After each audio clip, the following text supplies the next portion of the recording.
This episode is brought to you by Glorious Introductions. Do you know the difference between you and truly popular, powerful celebrities? They don't need to wear a name tag. People already know their names. Well, we can't all be YouTube sensations or infamous serial killers, and Google goggles notwithstanding, no one's invented earpiece trackers that let us ID everyone we see. Yet. In the meantime, why not use the solution that's been the first choice of fancy-pants European aristocrats for centuries? Next time you go to your high school reunion or that business meet and greet, contact Glorious Introductions to provide a diminutive herald in a colorful uniform to walk ahead of you and shout, "Lester Gilderson of Discount Tire Company." It's the classy, totally unpretentious way to help people remember your name and want to be your friend. Glorious Introductions is the first choice for openings, prefactories, launches, overtures, preambles, prologues, primers, and prolegomena. Don't forget to use the promo code REREAD to try out their latest product, Epilogues. It's very similar to introductions, but happens when you leave. You can figure it out. And thank you, Glorious Introductions, for sponsoring the Rereading Wolfe podcast. This episode is brought to you by the support of generous listeners just like you. You can learn how to be one of them at patreon.com/rereadingwolf. And thank you, listener patrons, for supporting the Rereading Wolfe podcast. Welcome to the Rereading Wolfe podcast, a spoiler-filled chapter-by-chapter reread of Gene Wolfe's Book of the New Sun. Today is our first bonus author interview episode in a few months, and I hope you'll enjoy this conversation with Ada Palmer as much as James and I did. We are talking today with Ada Palmer, who is the Hugo-nominated author of the Terra Ignota series, which everyone should read. The fourth volume is coming out pretty soon. I assume that most people listening to this probably know who she is already. We have a very small but intense group of listeners, audience. But Terra Ignota is a vast, sprawling future history of 4 books that, she says, has been directly influenced by Gene Wolfe. So that's the first big thing. The other thing is that she was asked to write the new preface for the new Tor Essentials version of Shadow and Claw. Yes, and of the forthcoming Sword and Citadel as well. So there's a pair of them. Excellent. That was going to be one of my questions, yeah. But we just wanted to talk to her since she's obviously a bit of a Wolfe fan, I think. Yes. Cutting in real quick just to say that you actually can read that introduction online. If you go to Amazon and look at the Kindle preview of the new Tor Essentials version, it's available on the Look Inside preview. Still, I know most of you folk are going to go buy it anyway, just like I did. So I guess the first question we can ask is, how did you get to write that preface? So I was asked by my editor, Patrick Nielsen Hayden, who's overseeing the Tor Essentials set, and who has been working very hard to choose wisely in terms of having interesting prefaces. So he's had a number that were done by Joe Walton. I really think that the prefaces of the Tor Essentials collection is a really cool body of literature in itself, and I hope someday, decades from now, there will be an edited volume collection of the prefaces, because he's really thinking very carefully about who to ask. And he asked me to do that one partly because he knew I had thought about the series very intensely as a big influence on my own. But then in the other side, because I'm a scholar and a historian, and he knew that in my historian hat, I would be able to talk about some of the things that Wolfe does in terms of literature and history and language in ways that I don't want to say are technical, but in ways that are enabled by my academic training. So it was that combo. Yeah, I got to say that your introduction is probably one of my favorite introductions on their own. I would read this as just an article on the Book of the New Sun. I really. I just say you get it. You get it. Well, I love the essay as a form, and which is also why I blog. And you'll see I use interesting structures sometimes in my blog posts. But writing an introduction is a very tricky essay because you're talking about a thing to someone who is about to read that thing. And so you don't want to discuss anything that's going to, spoiler is a clumsy word. You don't want to discuss anything that's going to upset the progress of revelation that is important to the text. Right. There can be texts where, it's fine to know in advance that this book has a vampire. And there can be another book where you really need to not know in advance that this book has a vampire because the vampire is going to be revealed in an important way, right? And when you're talking about those two books, it's not a question of one being a spoiler and the other not. It's a question of sometimes the process of the revelation of a thing is very important, and a whole sequence of structures that are there around it get disrupted if the reader knows it in advance. Other times it's fine or can even enhance a work to know a particular thing in advance. And when you're writing an introduction, you want to think very carefully about what are the things that if I mention them now make the reading process richer. Mm-hmm. What are the things that I have to avoid mentioning because knowing them in advance will make the reading experience less rich? And it's a very challenging way of thinking about the story that requires you to really remember the process of reading it for the first time and what you knew and what you didn't and what could help and what could not, so that you can be careful about what you do and don't disrupt in terms of the order of revelation. That's much more thoughtful than I think. No, I mean, I'm serious. I think that's like incredibly more thoughtful than what often happens with books like that, where it seems like sometimes you'll get very just sort of vague hand waving about what's coming on. But right. Well, or you'll get the opposite, and you'll get something that spoils, everything. And I remember a friend who received a draft of the back cover blurb from an editor, and then wrote back to the editor and said, "You realize that this spoils the entire book up through literally the last paragraph, right?" and the editor was like, "Oh, I didn't think about that. Okay, here's a 8-word modification of the blurb that now doesn't." Well, and another way to think about it is you only, for a great book, you're going to read it more than once, but you only get the experience of the first time you read it once. Right. And if there are moments where I have a vivid memory of, I turned the page and I read that and it was just magical, and the moment of that reveal was just wow, you don't want to take that experience away from the first-time reader with your introduction. But if there are other things where you realize, oh, there's this subtle thing, and you catch it easily on second read, but you often miss it on first read. But if you did catch it on first read, it would actually be an enriching experience. Right. That's the sort of thing where mentioning it is fine. And so I thought very carefully about which elements of Wolfe's world build to do that with. So, for example, when you plunge in, if you haven't read the blurb or any summaries, you don't at first know that this is the far future. Mm-hmm.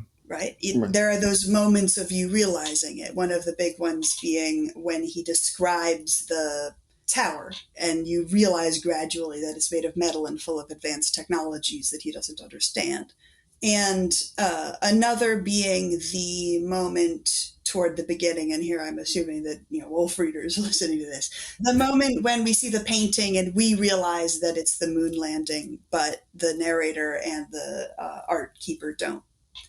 And so, for example, if I, in the preface, mention this is set in the far future, that enables me to discuss a whole lot more things. And just knowing that, it does take away the moment of you first realizing it's the far future, but that moment comes maybe 6 pages in and is sort of amorphous and comes gradually. And having that fact in advance, to me, doesn't weaken the experience very much at all. Yeah. However, if I describe that moment with that painting and say that it's the moon landing, I've totally taken away the wonder of that moment of when you realize it. Mm-hmm.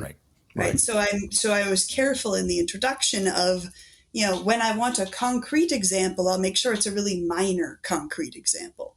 I'll make sure it's a tiny detail that was in passing almost, as opposed to one of the moments that you remember as you look back on it as a major moment in the reading of the text.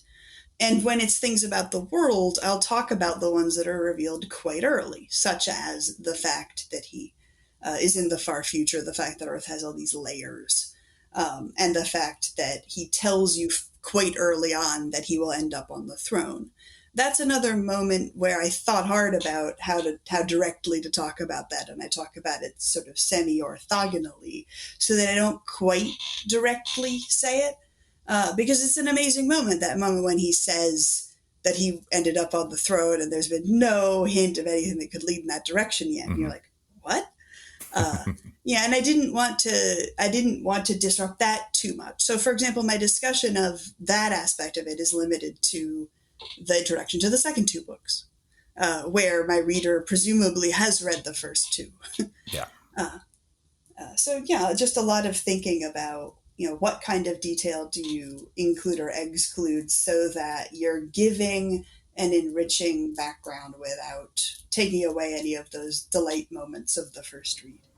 Yeah. That's wonderful. So speaking of like choosing what to talk about, I love that I'm just going to read the first sentence of it just because I think it's a cool sentence anyway. But the first sentence of it goes, clutter, here synonymous with history, was long absent from our imagined worlds of tomorrow. I just love the idea that New Sun starts with the word clutter, like an introduction to that, and then you tie that to history. And I didn't say before, but you are an associate professor of history at University of Chicago. So yes, first of all, it makes sense. But why start with history with New Sun when so many people might have more religious feelings about it, or they might have more interest in Severian as an unreliable narrator or something? But why history? Well, so as you'll note, I discussed the religiosity in the second one largely because the religiosity doesn't come to the fore as much in the first half of the series.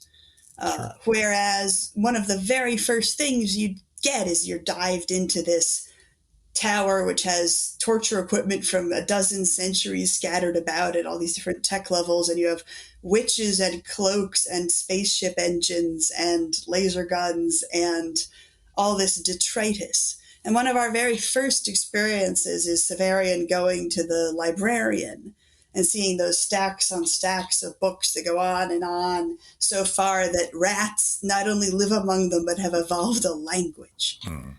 And so sitting down to think, what is the aspect of this, given that I know I want to talk about religiosity and I know I want to talk about Severian as an unreliable narrator, which of the topics I want to talk about is the one that Wolfe makes you experience first, which is the one that would make my introduction parallel the structure he himself chose. Because you sure dive deep into this as a world of layers of history before you've gotten to know Severian very much and realize just how complex a narrator he is. And while his religious language is there from the very beginning, it doesn't intensify to helping you realize that it's a center of the text until the second half. And so in a way, I wanted that introduction to feel like an introduction to the beginning of the Book of the New Sun and not to the whole Book of the New Sun, which would be the second essay, which I already knew I was doing. And then, it's easy for us to miss because we live in a world that's been being influenced by Wolfe for so long. But clutter is rare, or was in many veins of science fiction, and history remains rare in many veins of science fiction. One of the things that is astonishing in Wolfe and that I copied and that people find striking in mine is the continuation into the future of things that are lying around from the past. Terra Ignota, there's still a king of Spain, even though it's the 25th century. And in Book of the New Sun, they're still having the ceremony of St. Catherine of Alexandria, even though they've forgotten what Christianity is. Right. And that's a more extreme version of the same thing. But to me, I think that that's the aspect of the world that's striking first, and that was most different from what the rest of science fiction was doing when he wrote it. Because the other form of science fiction that often has clutter is cyberpunk. Cyberpunk and also sort of layered post-apocalyptic recovery stuff, which wasn't around as much in 1981 as they have come to be since. So that the strikingness of the presence of history and the strikingness of the layers of clutter in Book of the New Sun would have been more striking right when it came out than it is for us today. Interesting. as someone who in my courses often teaches extremely influential books, I'll teach More's Utopia, I'll teach Plato's Republic, I'll teach, John Locke's political thought. It's very frequently the hardest thing to teach is the aspects of this important work that have spread and that now everybody does, or many people do, because they don't feel new, because you've already met them, and then you read it and you're like, oh, this is another example of blah. And until someone says, no, this is the first example of blah. This is the source of blah. This is the moment of the birth of blah. Until you point that out, it can be very hard for people to realize it. So for example, when I teach John Locke, I often have the experience of students coming in and saying, he's not saying anything. And I say, so he's talking about rights and people having rights. And he's talking about, balance of power in government. And he's talking about all of these things that you have had memorized since you were 5, but they're new. And they're like, oh, I couldn't see it. Or when teaching Freud, and I know I will circle back to Wolfe in a moment because this is about the same. When teaching Freud, when you give somebody Freud to read, they come away with, wow, the Oedipus complex and weird sex stuff is really weird. I'm weirded out. Freud is like creepy. I don't like him. And you say, yes, but remember that the new part is him arguing that there is unconscious human thought at all, that the human being is not a rational machine. That we have subconscious drives that do things for reasons we don't understand. You believe that, right? Yeah, but everybody knows that. No. Yes, everybody knows that now, but we believe that because it was new then. And so that's one of the things I wanted to help bring to light in the introduction, is to help people see how much of the groundbreaking stuff can be less visible because it's broken that ground and others are now planting in that garden. And, the thing about clutter is, you bring up one point in that the past is always still with us. But also, it's such a staple of classic sci-fi to have these uncomplicated jungle planets, ice planets, ocean planets, desert planets. They're like theme parks. Yes. And they've always been that way and always will be, right? And we visit them in our spaceships, which have beautiful, clean surfaces and no stuff. Right. And even in Lord of the Rings, with Tolkien, with his 10,000 years of cultural and geological history, they're all basically unchanged from time to time, location to location. Only the characters are moved on and off the sets. And Wolfe just blew all that away. Yeah, and for Tolkien, he's looking at change and stability, and some of the things he have been stable for a very long time. He's commenting on that, and this is the moment of change. This is the moment when the elves are leaving and when we're transitioning from one era to another. Yeah. So that Tolkien introduces that stability with intentionality and does analysis of it. But then so many works that are written influenced by Tolkien take it's normal to write in a world where there's been no change for hundreds of years, and then do so without there being an intentionality of, and examining this is what the book is partly about, the way Tolkien employed. So the fact that Tolkien chose to explore stability and change ended up with a lot of things being written in spaces of stability without the deep analysis that Tolkien intended. Are you done talking about clutter, Craig? I'm going to try and not read this whole thing. Clutter forever. No, the only thing I just have to mention, because it is probably one of my absolute favorite set pieces in the book, is when Varen's climbing on the cliff and describes the different literal layers of history as he's going up and down. And that's, I think, first time I read it, that was when all of this really hit me. Right. I think that's one of the big points that it becomes really, really clear. That, and also encountering the mountains and realizing that he's never thought of there being a mountain that isn't carved into a portrait of a king. Yeah. Which is, again, a slow thing to realize. That's one that I often use as my example when I'm trying to describe it to people, this future. Because there's so many other cool things happening at that point when he's exploring the mountains and they're all portraits of kings, that if I spoil there are no mountains that aren't portraits of kings, it doesn't weaken the experience of reading that section of the book, because so many other amazing discoveries are happening at the same time. You mentioned the level of trust that Wolfe had in readers to be able to abandon the skills and expectations they've developed and to learn new ones. Yeah, and the level of trust that he expects us to have in him as well. Yes. Yes. The long delayed satisfaction. Well, yeah. I mean, and it's even, I think, goes to another level. Wolfe, of course, has to trust the reader. And the reader, as you mentioned, has to trust Wolfe that he's going to pull this off. And then I think about the editors that were first publishing Wolfe and the level of trust they had that, as Damon Knight said for The Changeling, I don't know what this story is about, but I think it means something. Anyone had published it. Yeah. And I think in some ways that is something that some series that are complexly planned as a series ask of their editors. Because sometimes series are episodic, or it's clear where they're going, and they have a lot of payoff in book one, and you have a very good sense from book one of what the series is.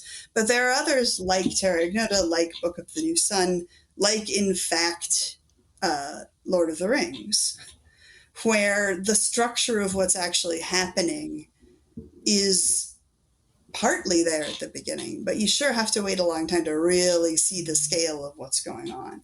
Yeah. You say, can I read something that you said here? That's really good. Yeah. As one must learn to swim before one swims, so the first attempt is all laborious splashing before the second can be fun. In many ways, one reads the Book of the New Sun only on a second pass. Yeah. That's something that's pretty much the motto of this particular podcast. And also it's something I got from John Clute. There's so much that you can't understand on first pass, that you just can't, that is fully opaque on the first pass, but that on the second pass, when you understand what Severian is, when you understand who he will be, when you understand the metaphysics of the universe, when you understand that there are aliens, so many things are only detectable on second pass. And, all books generally have some of that, right? Let's think of a Sherlock Holmes story or a cozy mystery, right? On second pass, there will be the clues you missed the first read and that you're designed to miss on the first read. Or there'll be the way in which the person who turns out to have done it was slightly rude at one point. And that's the author setting you up to feel satisfied when that person is the person who did it and has to go down. There are always elements of a book that are clear on second pass. But the question is, what percentage of the material is it? Is it 2%? Is it 10%? Is it greater than 50%? And I think one of the truly ambitious and rare things about Book of the New Sun is that I would say that more than half of the material is not comprehensible on first pass. And so he has not only the faith that his readers will read this, but that they will read it again.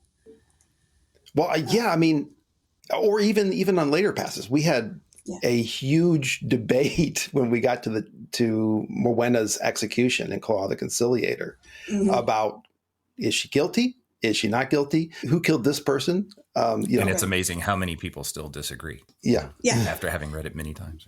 Yeah. Well, and at that point, you don't yet have the providentialist infrastructure of the second half and Severian's revelation that suffering exists in the universe strategically, and he has to be a torturer to understand this well enough to be the avatar of providence. And thus, in a sense, it doesn't matter whether or not she's guilty.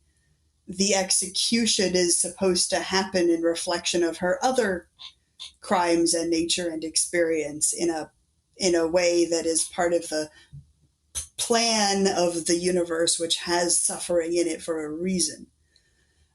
But you don't have that infrastructure from which to approach it morally. When you read her execution, you have to come around to read it a second time, thinking of it in terms of, this is a cosmos whose creator and avatar thinks this way about suffering.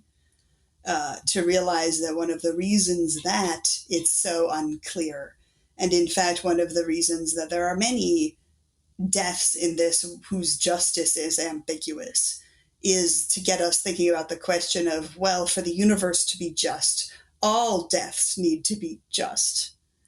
how do we feel about that? Are we capable of accepting that as a thesis? Probably not, but we are capable of watching Severian make his moral progress toward accepting that as a thesis. Yeah. Okay, so one of my favorite parts about your introduction is the part about unreliable narrators. Yes. This is a terrific literary lesson that I think a lot of readers, don't get. A lot of people, when they think of an unreliable narrator, they think of someone who is sinister, or who is lying to us, or who is strategically feeding us information. Right. But, and sometimes it can even just be somebody who is sort of condescendingly trollish and pranking us and feeling smug about feeling smarter than us. I noticed this problem when I would try to describe to people Diderot's Jacques the Fatalist, which is also one of the influences on Terra Ignota alongside Gene Wolfe, and also has a very complex relationship with the narrator. And I would describe the narrator does these complex things. He interrupts himself. He has this, the simplest example, there's a moment when the two characters go to bed and he says, well, they've gone to bed. While we wait for them to wake up, I guess I'll have to tell you another story. And he starts telling you a completely different story. and you're like, Diderot, they're your characters. They'll wake up at any moment. And he tells you only the beginning of the story. He says, actually, I'm tired. I'm going to get in the bed with them and go to bed. And then it's the next chapter and they get up. And it's very odd and very funny. But people kept, when I tried to describe it, thinking that meant it would be sort of jerky and trolly and cold, which I think is indeed the first thing that comes to many people's minds when they think unreliable narrator. But as Severian shows us, and as I work hard to do with not only Mycroft, but the other narrators in Terra Ignota, and there are other narrators in Book of the New Sun too, because there are texts within a text that are authored by other figures who are not Severian. There can be, for one thing, extremely warm, caring, intentional narrators who are nonetheless unreliable because they're full of bias and they have only one perspective. And there are people they love and will describe well. There are people they hate and will describe negatively. And they're, human beings. We're unreliable. Boy, do historians have to know this when we're reading primary sources. You're reading Bruni's history of Florence, and he's like, Florence triumphed over Milan. The armies were here, and then they went away. And then you read Milan's history of the thing, and they're like, the Duke was about to conquer Florence, then he dropped dead of the flu, and the army had to go home because the Duke was dead. You're like, these are slightly different accounts. All historical narrators are unreliable in ways that are often, I don't want to say fully sincere, because they know that they're crafting a narrative, but that are intended warmly and intended in a way in which they care about the reader, like the reader, want to communicate with the reader, don't want to be pulling a prank on the reader or being smug at the reader or tricking the reader. They want to get the reader to understand something, and they're trying to get that across. But nonetheless, it can be full of bias, it can be full of confusion, it can be full of inaccuracy. And as in the case of Severian, it can be full of madness. And there's that amazing moment quite early in Shadow of the Torturer in which he says that he believes himself to be insane. And I remember on rereading it to write the introduction thinking, oh my God, I didn't realize that Severian and Mycroft tell the reader that at just about the same time, at just about the same pacing of how far you are into book one. Both Severian and Mycroft tell the reader that they believe themselves to be insane. And I just did not realize that too I had duplicated. I had absorbed it, but had not remembered that it was there. And so these are both narrators in which we play with the amazing, luscious richness of how unreliable someone can be, and how many different reasons they can be unreliable. They can be unreliable because they were lied to. They can be unreliable because they are biased. They can be unreliable because they're in love. They can be unreliable because they are trying to protect someone or some faction or something. They can be unreliable because, and this is one of the more visible ones with Severian eventually, because they're trying to justify themselves because they're uncomfortable with some of the things that they've done, and so are presenting them in a positive light, in a kind of a self-fashioning way. They can be unreliable because they don't bother to tell us things, or because they skip things that they're ashamed of.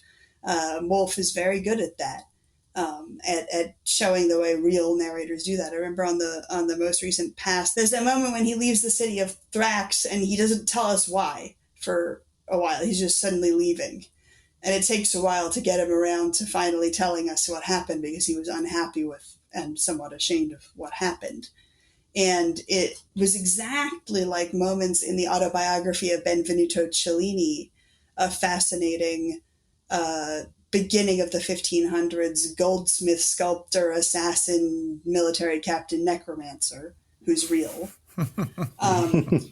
In whose ridiculously interesting autobiography, there will be moments where, he left Florence, and when he left, it was a republic, and he's come home to Florence and he's working for the Duke. And you're like, yeah, you left out the siege and the coup, which you were party to. You just skipped right over that one, did you? And real historical narrators do that because they don't want to depict the parts of themselves that they're uncomfortable with. And all of that can happen with warmth. All of that can happen from the perception of the person, only the best intentions toward the reader. And so, Severian layers all these different unreliabilities. He layers the unreliability of him not explaining the stuff we need to know because we're from a different time, the reliability of protecting himself, the reliability of bias, the unreliability of being in love, the unreliability of having enemies, the unreliability of not understanding, the unreliability of being lied to, the unreliability of being insane, and then the science fictional unreliability of being multiple consciousnesses within one body, which can slip between one and another in ways that, again, are an increased level of unreliability. And we learn as we read him, we learn these attributes one by one, and we learn to analyze more carefully everything he says, which means that very rapidly every sentence Severian says is communicating many levels more information than just the content of the sentence. Yeah. Because it's also communicating, if he's ashamed of this moment, that tells us something about the kind of thing that must have just happened. If he's suddenly sounding Thecla-like, what triggered that? What does that tell us about the other people who are nearby? And we learn the triggers that make that shift happen, which then means when we see that shift, we can deduce things that have been skipped over. We level up in understanding Severian. And that is something you do on the first pass. You level up at understanding Severian. And then on the second pass, you read the beginning with 50 points in understanding Severian already.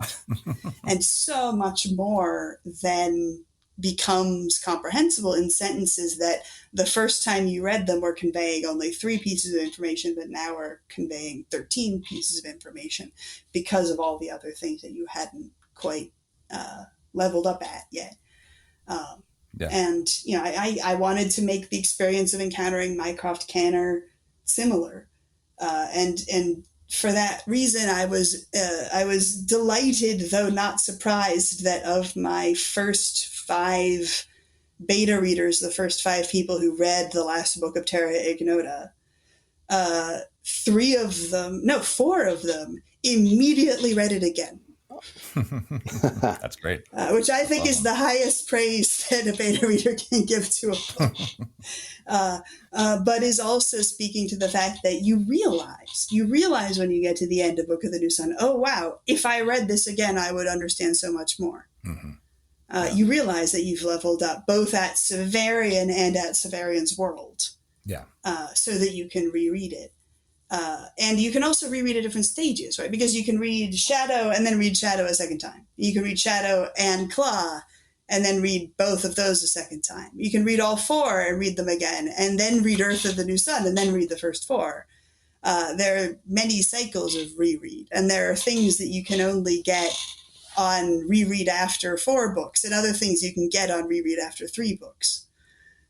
Or on reread after 2 books. And that's true of both series as well, and in the intended in the intended craftsmanship thereof.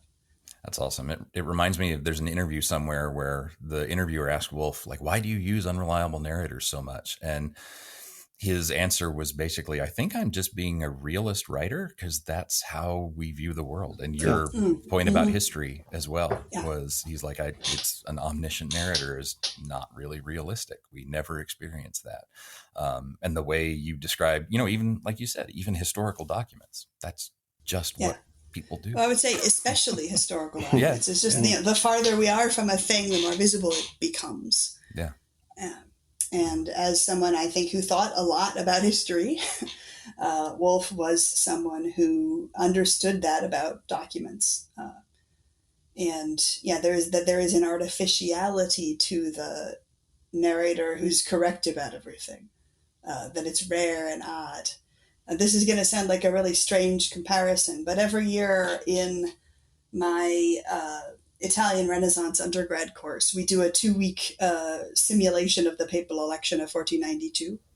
And all the students are the different cardinals competing to be pope, and some of them are the crowned heads of Europe, Queen Isabella and Anne of Brittany and Maximilian Habsburg and Henry VII of England, manipulating the election from the outside. And some of them are like the clerks and the master of the kitchens and the people who run the election and so on. And each of the characters in that has a unique power. This is not a simple reenactment with a predetermined ending. This is, they go in, they negotiate, they make factions, they make a pope, they have a war, they invade each other, they murder each other. It's all on them to decide what they do. But they each have different unique abilities, whether it's, I'm rich, I therefore can do things that only rich people can do. I'm from a noble family, therefore I can do things that in this period only a noble family can do. I have ties to this resource or et cetera. And there's one character whose special power is, this person is correct. All of the information in their character sheet is actually true. Instead of filtered by bias and ignorance, and this person is from France and therefore doesn't know very much about the intricacies of Italy, or this person is so mired in the intricacies of Italy that they don't know very much about France. And so this one character who's a very veteran diplomat who really knows this stuff, whose strangely subtle power is, the one person whose assessment of the personality and likely actions of everyone is about right. That's so awesome. And I think that reflects how rare I think the kind of narrator we think of as a reliable narrator is. Yeah. Think about how often we're wrong about even what our closest friends are actually thinking or wanting. And go from that to thinking of a reliable narrator as normal. So on that front, I totally agree with Wolfe that it's writing unreliable narrators is writing normalcy. On the other hand, he definitely writes his unreliable narrators with depth and layers and joy. And I was on a panel at a con a little while ago, PenguinCon, I think it was, which was supposed to be about writing, was it first person? I think it was writing in first person. And the panel turned entirely into Gene Wolfe. Here's an example here's another example for Gene Wolfe. Here's an example from a different Gene Wolfe. There are just so many things that he does with narration that, a signature of Gene Wolfe is he will do 5 awesome things with the narration, no matter what else is happening. And as I have found myself planning things, I'm working on the beginning of my second series now, and I'm certainly doing complex things with narrator and narration again. It's just something I think some of us love. Some of us love crafting poetry in meter. Some of us hate that. Some of us love writing beautiful descriptions of settings and landscapes. Some writers skip right past that and do mostly dialogue.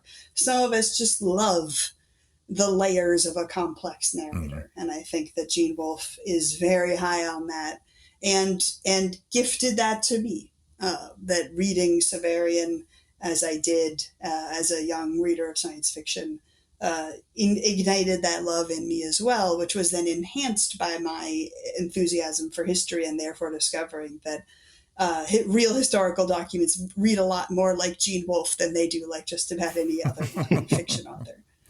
That's awesome. And the variety with which he does it too. Like we have Severian here, but then you have like the Latros books where you have a narrator who's literally trying to recreate his own history at every chapter because he... And who's the opposite? We have the perfect memory versus the no memory. Right. And the reliabilities and unreliabilities of both of those, which are just amazing to put side by side. And then both of them do the things where they tell us the wrong thing. Mm-hmm. Latros is the easier example, right? That he'll see a woman in the sky holding a silver bow and arrow and won't realize that that's not what everyone else sees. Right. And won't think to tell us what that is in terms we understand. That's a gorgeous and simple and easily articulable example of a narrator not telling us what we would normally expect to be told, which I often use when trying to explain that concept to people. But also, Latro, when he's reading his own diary, he's reading it as a historical document. He has that removal in the same way that someone who is coming upon it 100 years later has that removal, right? Yeah. And where he's sometimes frustrated of, why didn't I write down this? I need to know this. It's not there. Why did I go on and on about this other thing? Why didn't I say what happened at the end of the thing? That's happened so often.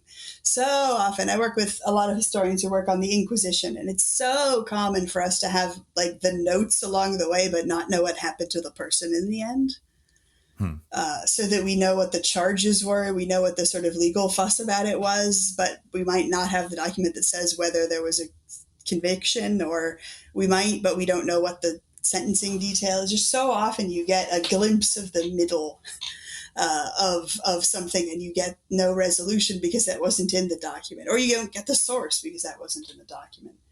Ada, you mentioned something in your introduction that's just really so befuddling to me, and it's not because I doubt it's true or even because I believe it's true, but maybe because of what it suggests about Gene Wolfe as a writer. You mentioned that there are no Gene Wolfe imitators. There's no... Well, that there are very few people who have tried to work in that space. Right, yeah.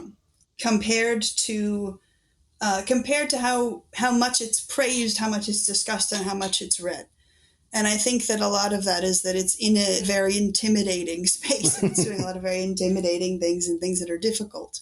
And so we can talk about it in a sense having three major super innovative things that Book of the New Sun is doing. I'm going to change that from 3 to 4.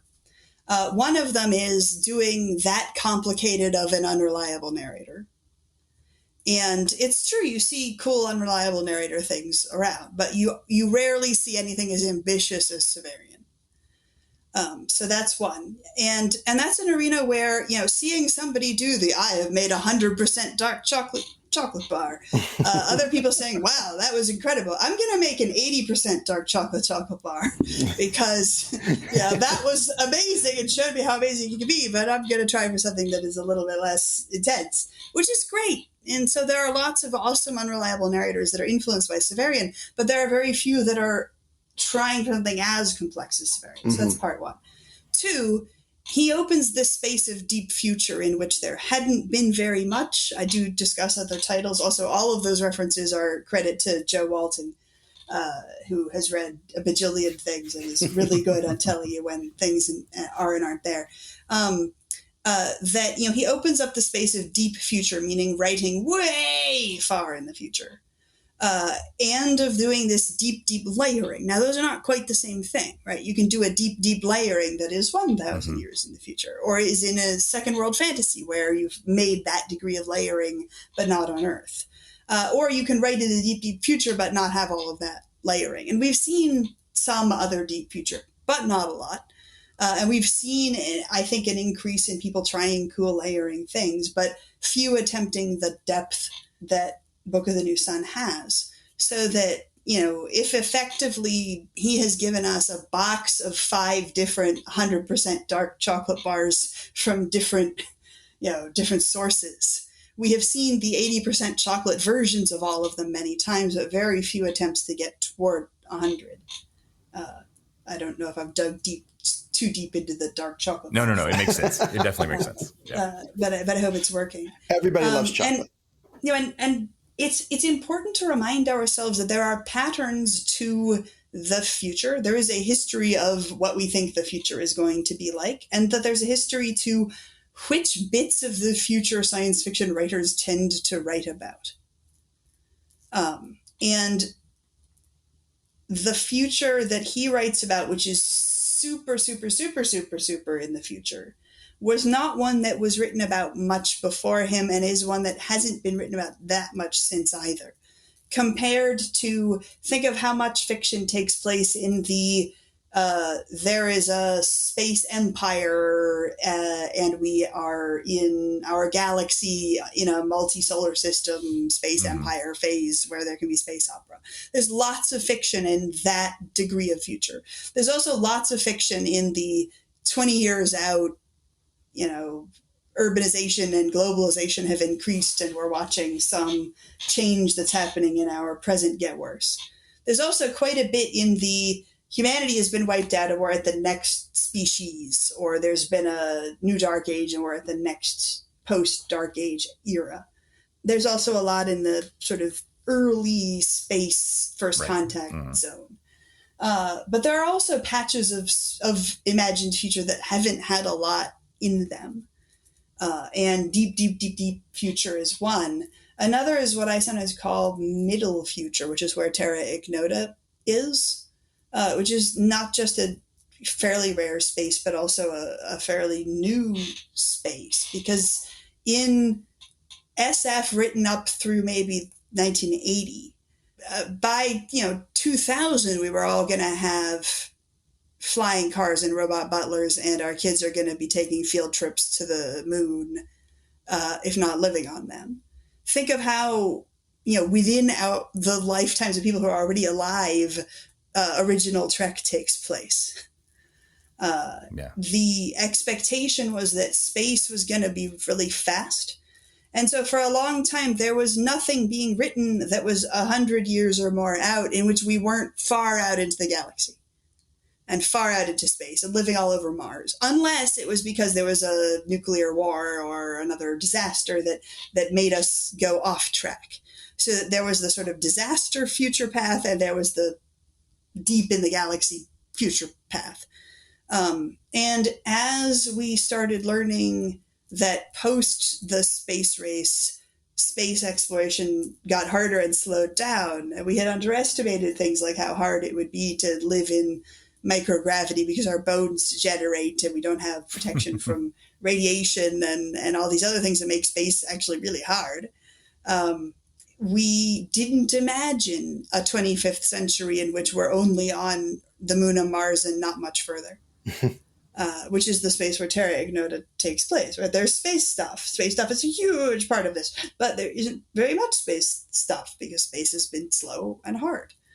And that is a space 25th century, but humans are still mostly on Earth, that didn't exist in the imaginations of the 60s and 70s and earlier 80s. That just wasn't an option. And I was interested in writing in a science fictional space in which there wasn't a lot of exploration because it was a neat area to explore. And I think Gene Wolfe also shows that of, hey, let's explore millions of years in the future. What's that like? Writing in a bit of the future we don't explore often.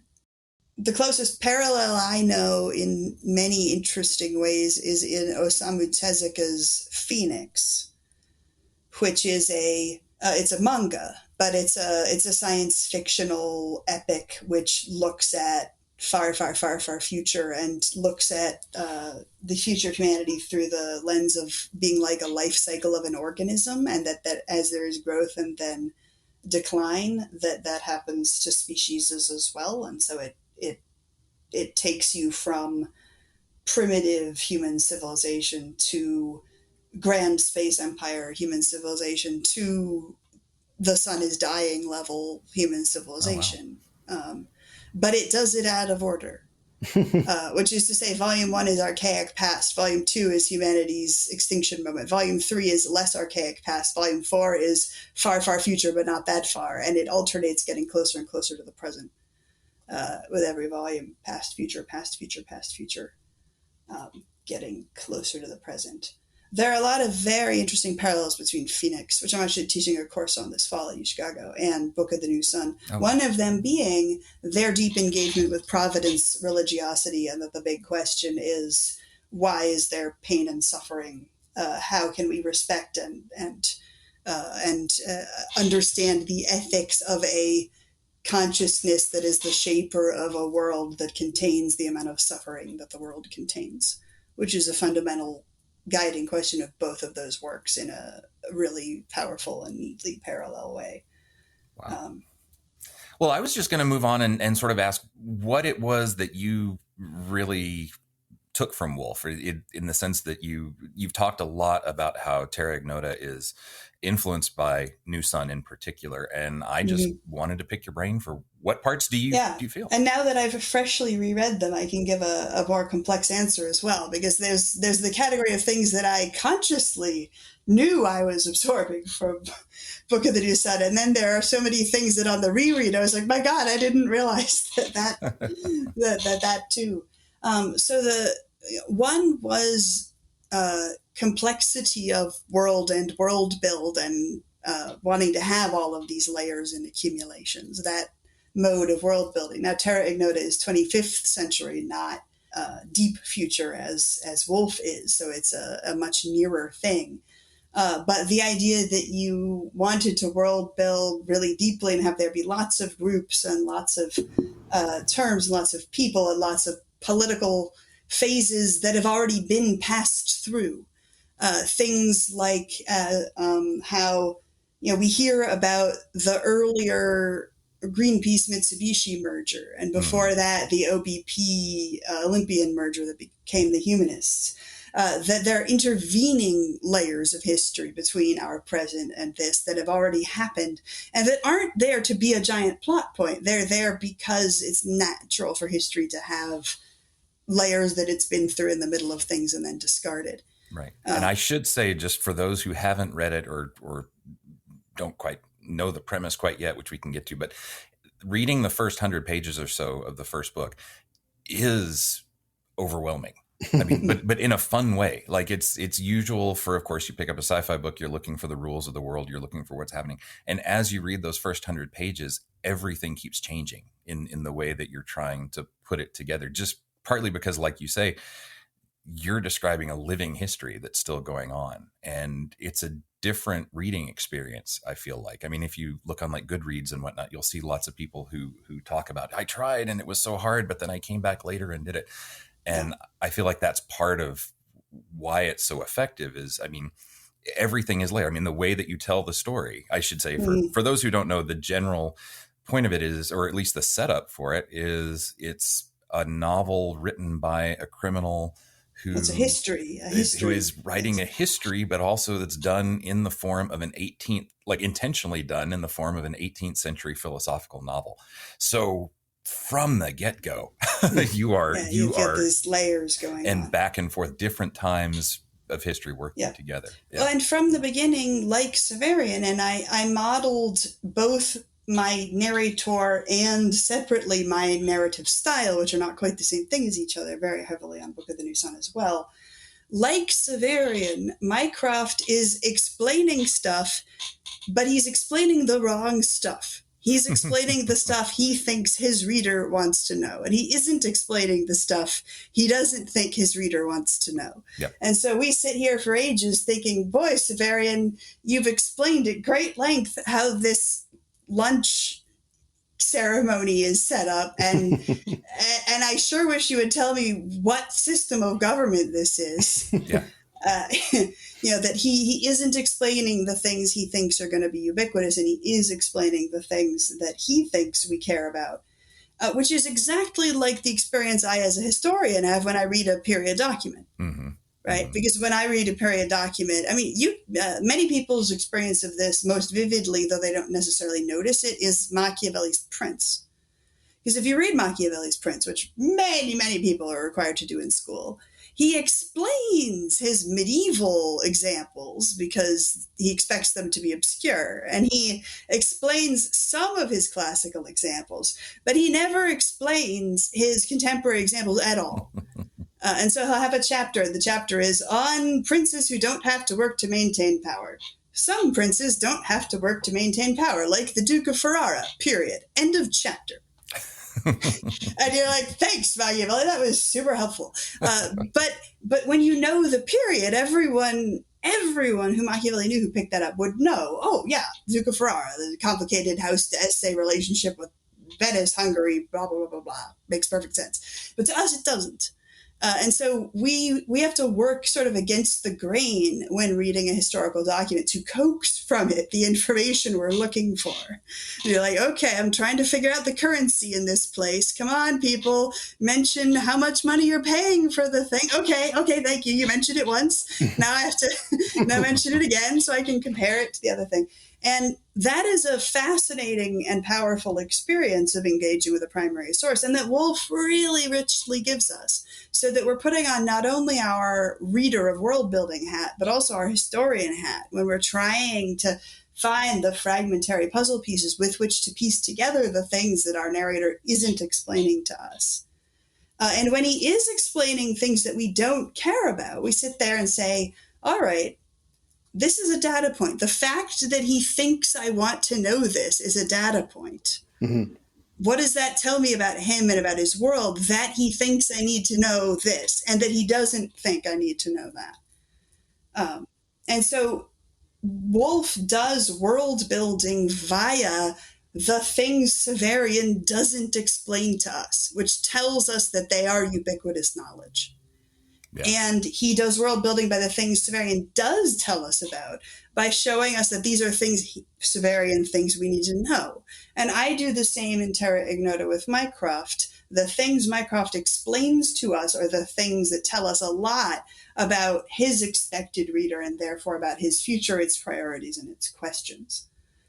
So one question that I've wanted to ask you, and we pretty much ask everyone we talk to, is I'm asking you to do a little bit of the opposite of a historian's hat here, but to put on a speculative hat, and what you might think that Wolfe's legacy will be. I mean, Le Guin, of course, calls him our Melville on all the covers, but that's one question that I think a lot of fans wonder about it is, first of all, like, why isn't he more famous? And then they wonder if he's going to last any longer. And of course, you're doing your part by having, so much talking about him, but also using him. And so I was just curious what... Well, and Torah is doing their part with, Torah Essentials as a series is in many ways about, this is not just big seller books. This is books that people who really know the science fiction world think are important to the science fiction world. Mm-hmm. But I think, that sometimes there can be a figure who's the source of something, and that figure doesn't necessarily get directly read a ton, but it still disseminates. Mm-hmm.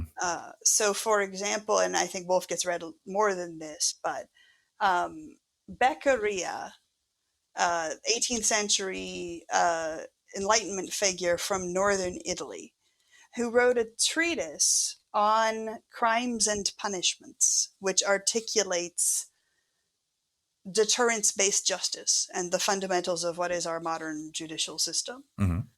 And his pamphlet was read a bit, and then it was read by Voltaire. And then Voltaire popularized it everywhere and campaigned about it. And then its ideas of deterrence-based justice entered the political writings of founding fathers of the U.S. And when we think about innocent until proven guilty and cruel and unusual punishment, most people don't know the name Beccaria. Beccaria is still in print. People who study this read it and find him amazing.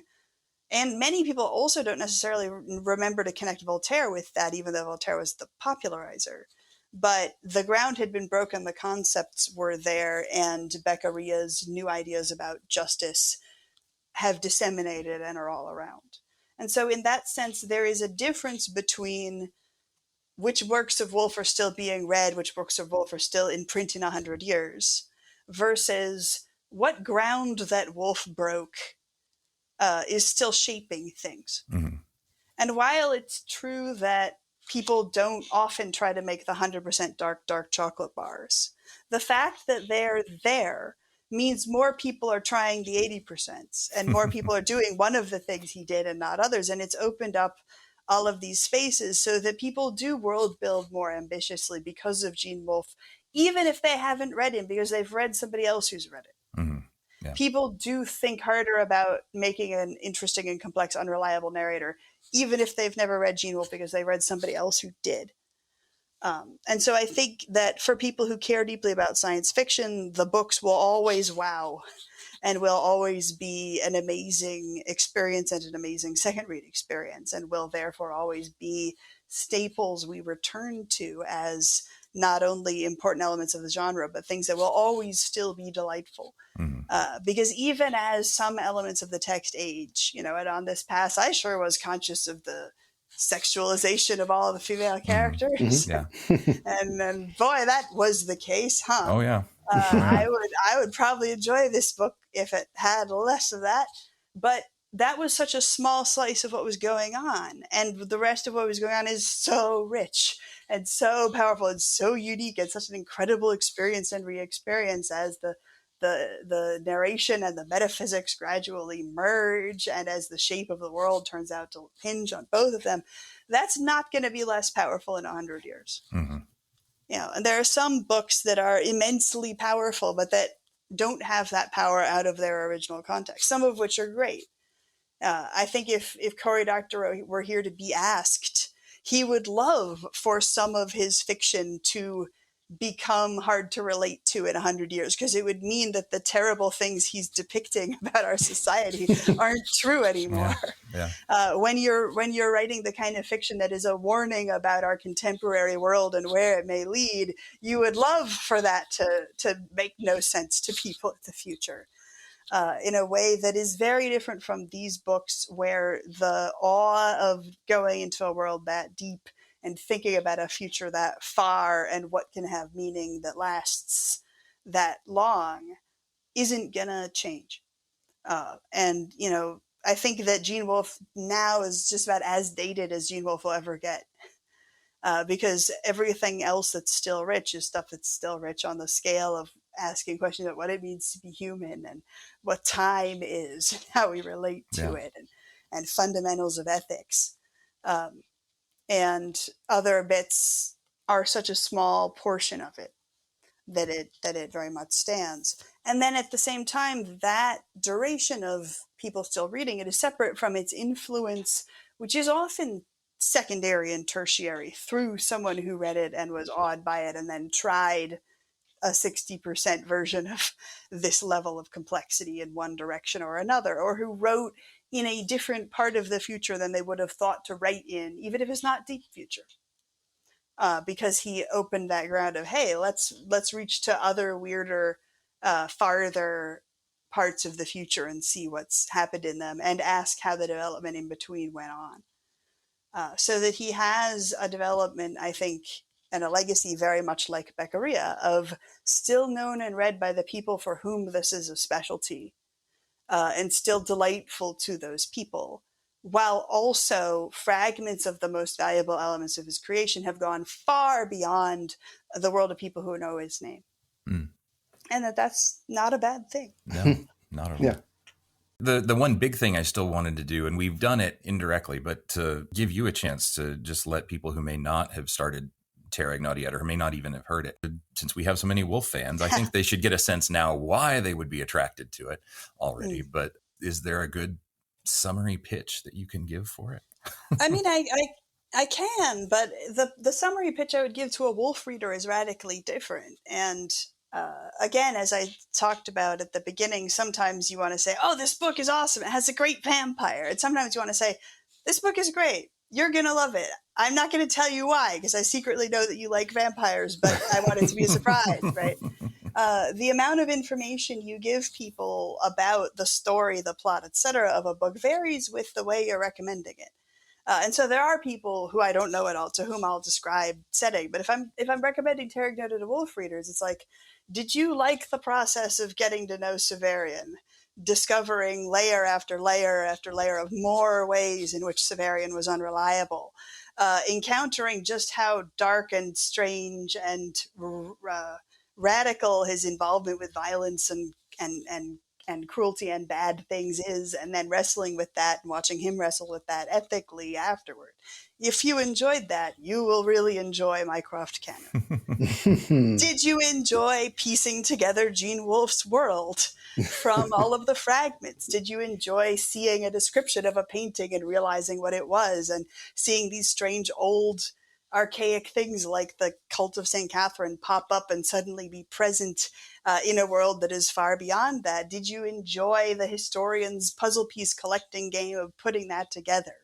If so, you will enjoy the world building of Terra Ignota. Did you enjoy the mix of science fiction with religiosity and ethics, and that triad being very closely linked to each other, and questions of, can we have a universe in which there is deep engagement with providence, and in fact the narrator at least believes that there is providence, and we're coming to understand providence through the narrator, and this is a providence that is involved with religiosity and even perhaps with divine intervention, and yet is still radically a science fictional world in which physics is physics and aliens are aliens, and this is all happening within a space of the fact that there is religiosity doesn't mean there isn't science.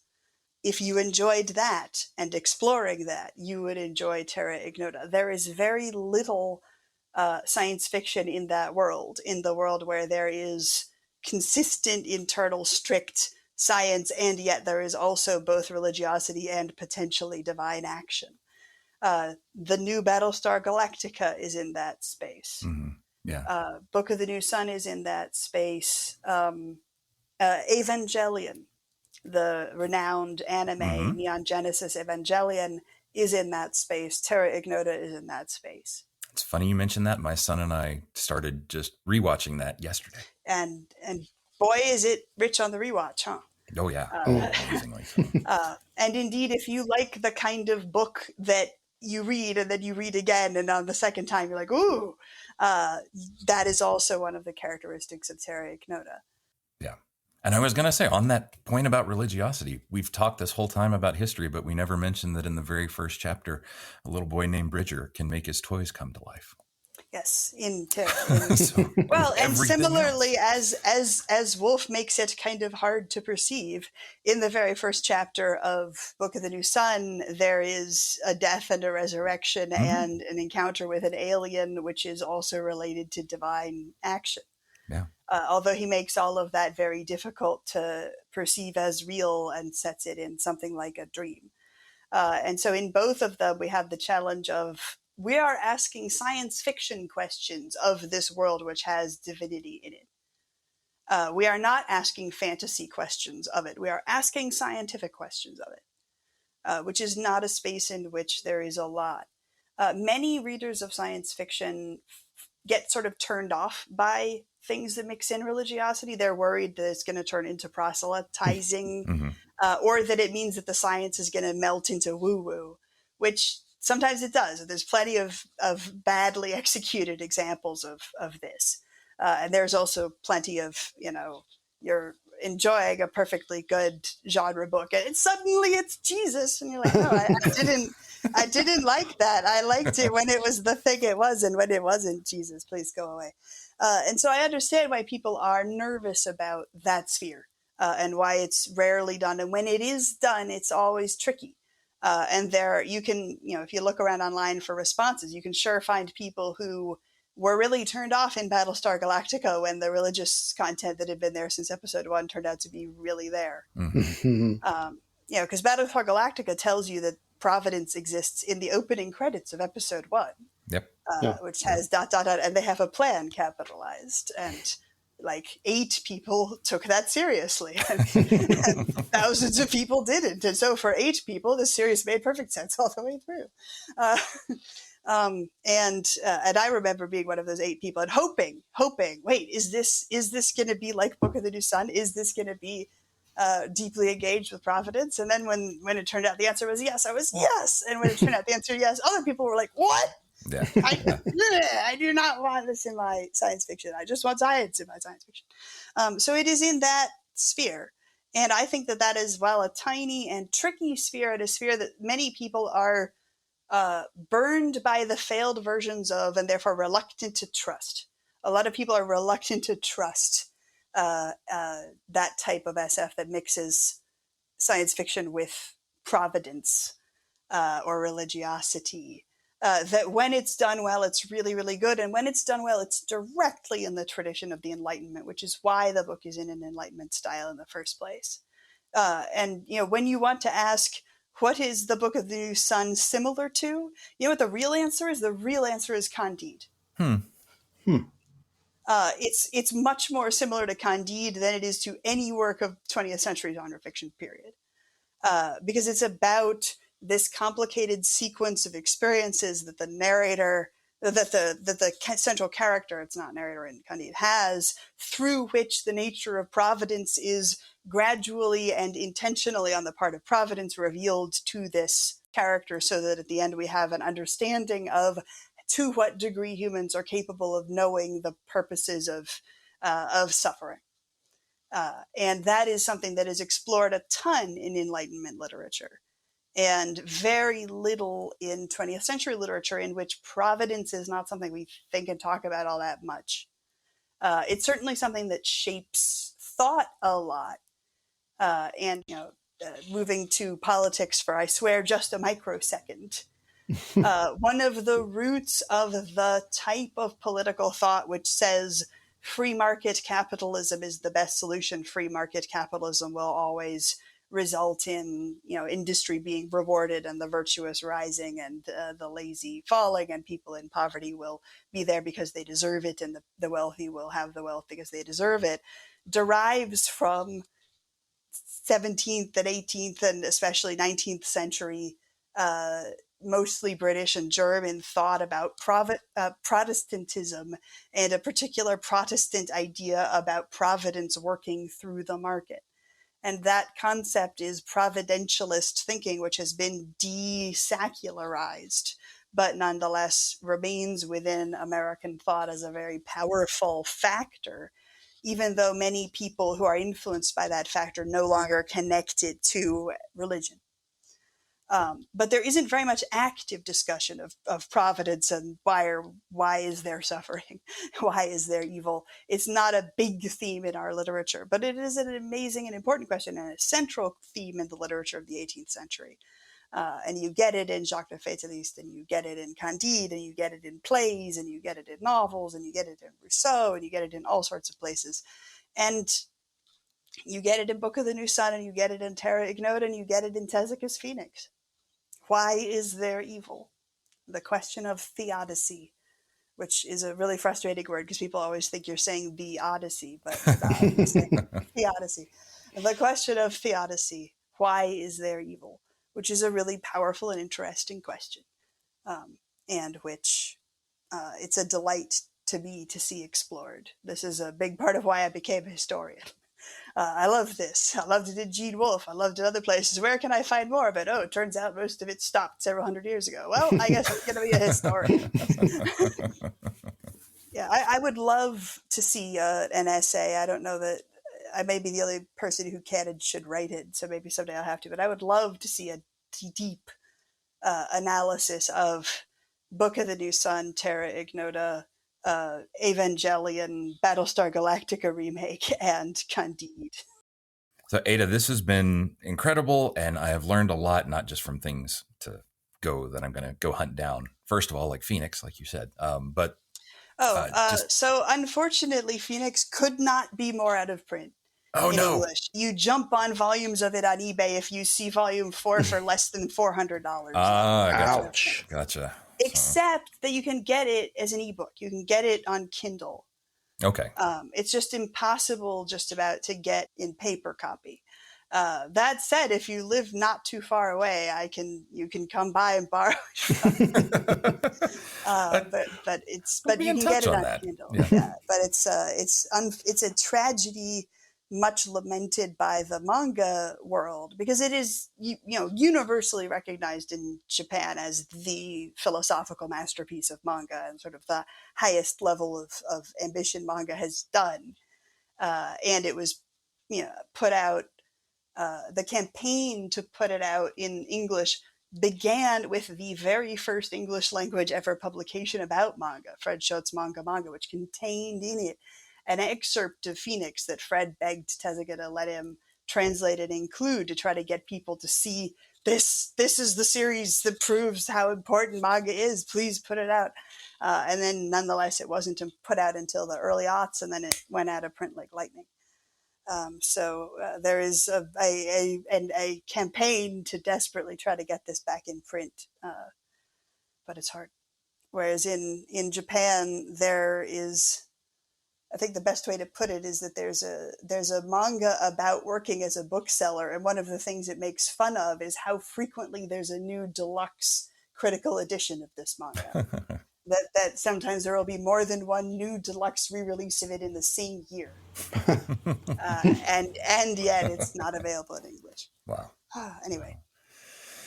But thank you so much for your time, and I do hope that everybody out there who is listening would at least pick up the first volume to Like the Lightning, but also just wonderful to have such a cool sort of sense of Wolfe in literary history, because I don't think that's something that we get quite as much in a lot of discussions. So it's been really helpful for me. Yeah, this was great. Thank you. Yeah. Oh, it's an absolute pleasure. I would love to chat about it more at some other point. And, we can make that happen. Oh yeah. Oh yeah. But also the extra pleasure of knowing that I'm speaking to an audience who's read Book of the New Sun, so I can just say, read Terra Ignota. It's like Severian. It's like the world build, and I don't have to spoil any of the actual content. I can give people the pure experience of reading it and getting the world build puzzle pieces in order, because you don't have to explain the premise to people who trust authors enough to have trusted Gene Wolfe enough to read Book of the New Sun. Yeah. Because I think that's the other thing that they share is you gotta trust me. In Terra Ignota, you gotta trust me. And most people who read it and bounce off, that's the key, right. Is that there will be things in it that they see and they think, oh, most authors who are doing this would be going somewhere bad, somewhere I don't like, I should say, and they stop, and it'll inevitably be that I'm actually doing the opposite of what they fear, but it's a book that requires just a lot of trust. Gotcha. Well, thank you so much, and I will have links to your site and to the books up on the show notes. But otherwise, Ada Palmer, thank you so much for your time. Thank you, Ada. Well, thank you for exploring Gene Wolfe deeply with people. It's very important, worthwhile. It is fun. Thank you. He's always telling you things that you can't believe, but you go on listening. You're so easy to deceive. When he's been so sincere, that's the time that you gotta beware. He'll twist you around his little finger. Don't bother him 'cause he don't care. He'll put you on. He'll tell you lies. He'll tell you stories and alibis. You just don't care. Incredible where. I'm just telling you. Now don't you listen to Mr. Unreliable. Don't you listen to a word he says. Mr. Unreliable, or else you're gonna wind up dead.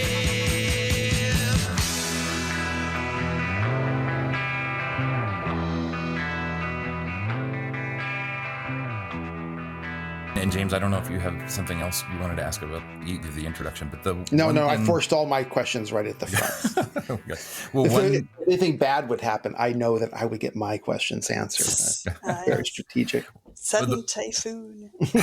So it should be fun. But the narration is crazy. And people always, friends are always asking me, what are you doing? Are you doing okay? And I'm like, I spent all day translating this one kenning. And they're like, other people just write books and don't make themselves spend the entire day on one sentence. And I'm like, yes, other people sure do that. That sounds nice.